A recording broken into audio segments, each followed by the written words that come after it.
언택트 시대의 효행 프로그램 소고.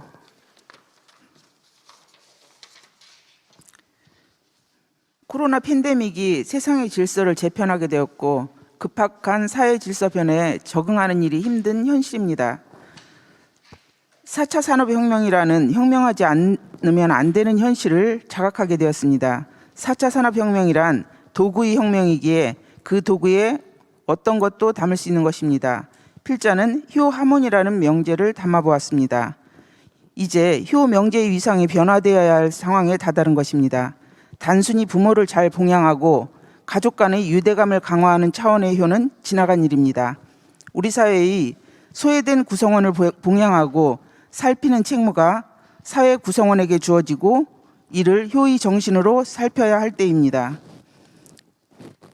2016년 9월 8일 KBS 보도에서 효행 장려 및 지원에 관한 법률을 소개하면서 고령화 속도가 빨라지며 고독사 등 각종 사회 문제가 변변해지면서 효 문화를 활성화해보자는 취지로 효 관련 민간 단체들이 주도해 만든 법이 있다.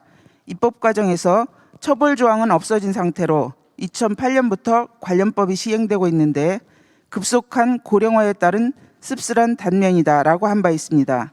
이 같은 여론 속에서 법률은 제정되었고 그 법에 다양한 효문화의 확산에 한국효문화진흥원이 그 중심에 있게 되었습니다. 필자는 포스트 코로나의 효문화 확산에 기여할 실질적 프로그램을 제안하여 효문화진흥원 등의 효운동 단체에서 활용할 수 있기를 바라면서 언택트 효행 프로그램을 제안합니다. 다만 실제적인 수행을 진행하지 못한 프로그램이므로 방향성을 제시하는데 그 제안은 아쉬움이 있을 뿐입니다. 효행법 제정. 2007년 8월 3일 효행법이 제정되어 2017년 일부가 개정되었으며 그 목적은 고령사회가 처한 문제 해결을 통한 국가 발전의 원동력을 얻고 세계 문화 발전에 이바지함이 그 목적입니다. 효행 프로그램 시행을 위한 효행법의 분석. 효행법은 크게 규제법과 조장법 두 가지로 나눌 수 있습니다. 규제법에는 효행 장려 및 지원을 위한 규제가 있고 조장법에는 효행 장려, 효행 지원의 조장법이 있습니다.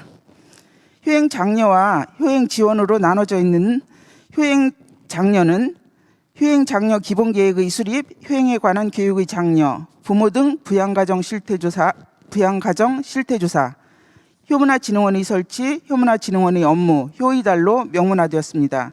효행 지원은 효행 우수자에 대한 표창, 부모 등의 부양에 대한 지원, 부모 등을 위한 주거시설 공급, 민간단체 등의 지원으로 이루어져 있습니다. 지원이라는 표현대로 효행을 지원하기 위한 사업들로 구성되었으며 효행 우수자에 대한 표창은 노인복지법 제6조, 노인의 날 등 부모에 대한 효사상을 앙양하기 위하여 매년 5월 8일을 어버이날로 한다라고 명시된 조문에 따라 5월 8일 광역시도단체 단위에서 어버이날에 시상을 하고 있습니다. 부모 지원과 민간단체의 지원은 현재 실질적인 지원이 이루어지고 있는 부분은 극히 일부에 한정되고 있습니다. 효와 관련된 정책은 지속적으로 유지되었다고 할 수 있지만 효행 장려 차원의 시상과 폐륜에 대한 제재에 그쳤다고 보아도 과언이 아닙니다. 노인복지 차원의 경로우대와 노인보건정책 일변이었다고도 할 수 있습니다. 노인보건과 경로우대 정책에는 가족과 노동 그리고 가족의 복지를 고려한 정책 수립이 요구된다고 할 수 있겠습니다. 그간 사회에서 통념적 효교육에 그쳐온 효교육에 관한 정책과 프로그램이 무엇보다 필요한 시대입니다. 언택트 효교육 실천 및 프로그램 제안. 효의 궁극적 목표는 개인과 공동체의 조화로운 삶의 완성입니다. 여기서 공동체는 가족, 사회의 집단, 국가, 그리고 인류 공동체라 정의하고 개인과 공동체의 행복을 향한 일반적 가치는 사랑, 존중, 소통, 자유, 평등, 애국, 평화라 정리할 수 있습니다. 효의 목표는 개인과 공동체의 행복 완성이라면 효의 정책은 효의 목표를 완수하도록 지원하는 제반 방법과 장치를 강구하고 실천함에 있습니다. 따라서 개인의 성장을 통한 공동체의 기여, 부모, 자녀의 지지를 통한 공동체의 행복 추구, 그리고 공동체 구성원 간의 존중과 소통을 통한 평등과 평화의 실천에 있습니다. 이와 같은 실천을 효율적, 효과적으로 이루어내기 위한 내용을 보겠습니다. 1번, SNS 기반의 프로그램.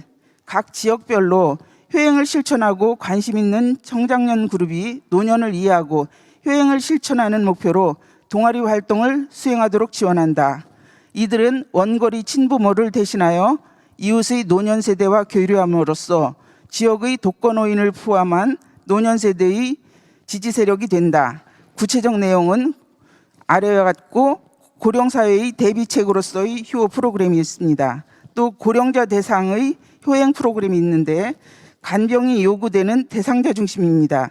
고령자의 시선을 개선하는 것이 주 목적이지만 관련된 간병 자녀들이 지친 심신을 위로하여 건강한 사회인으로서 활동함에 부족하지 않도록 하는 것이 요점입니다.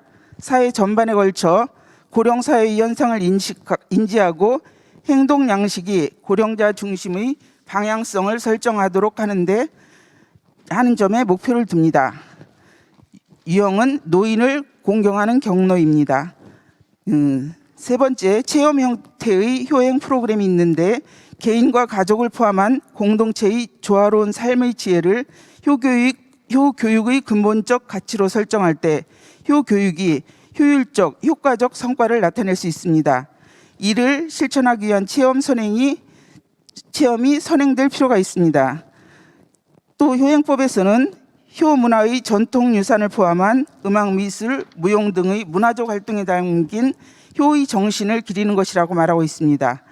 효와 관련한 가장 많은 자료를 포함하고 있는 분야이기도 한데 이러한 내용에서 체험 형태의 프로그램을 다양화할 수 있습니다. 예를 들어 가족 간의 유기적 관계 형성에 효의 성과를 접목한다든가 효문화의 사례들을 통하여 가족들이 함께 상황에 몰입할 수 있는 캠프 등의 체험 활동이 유용하지만 현실적 어려움이 상존하므로 이를 영상 등으로 타겟책을 마련할 수 있습니다. 비록 몸은 떨어져 있더라도 유사한 상황을 설정하고 영상 등으로 원격 공동 체험 활동을 수행한다. 문화적 요소의 원격 효행 체험으로 볼 수 있습니다. 세계적으로 유일한 효행법이 우리나라에 제정되었다는 것은 참으로 소중한 사건이었습니다. 한낱 부모를 봉양하는 일이 이처럼 크게 떠들어야 할 것인가 하는 생각도 들 법합니다. 우리의 반만년 역사에 효가 강조되지 않은 때가 없었으며 이처럼 효를 중시하는 단독 법안이 만들어진 때도 없었습니다. 우리에게 효행법은 엄중하다는 사실을 부언하는 것입니다. 그러기에 미비한 법일지라도 가꾸어 나갈 수 있는 계기가 되므로 이 법의 범주에서 프로그램의 방향을 설정하였습니다. 뜬금없는 효행 프로그램이 아닌 법률에 기초한 프로그램일 때 지속성과 국민적 공감을 얻을 수 있기 때문입니다. 물론 법률도 미비하고 본 프로그램도 미비합니다. 다만 노인공경 고령화 사회라는 단어가 구두선에 그치지 아니하고 효를 통한 사회복지의 마련이 그 목적이라는 것입니다. 사회복지계에 무수한 예산이 투여되고 있는 현실과 비견하더라도 그 예산의 몇백 분지 1 정도만 투입되더라도 국가, 사회 전반의 평가가 달라질 것입니다. 다만 오늘의 프로그램은 언택트 중심의 프로그램을 소개하기에 제한된 것이 많습니다. 눈에서 멀어지면 마음에서 멀어진다는 말이 있습니다. 팬데믹 시대의 사회적 거리두기 시대에 한 과정 한 과정을 실천하면서 마음을 연결해주는 풍성한 문화체험의 계기가 마련되었으면 합니다. 그리고 그 밑에 좀 오타가 나온 게 있는데요. 아동보육편에서 8조 5,568억이고요. 노인 일자리 및 사회활동 지원이 1조 9천억입니다. 이 점 수정합니다. 감사합니다.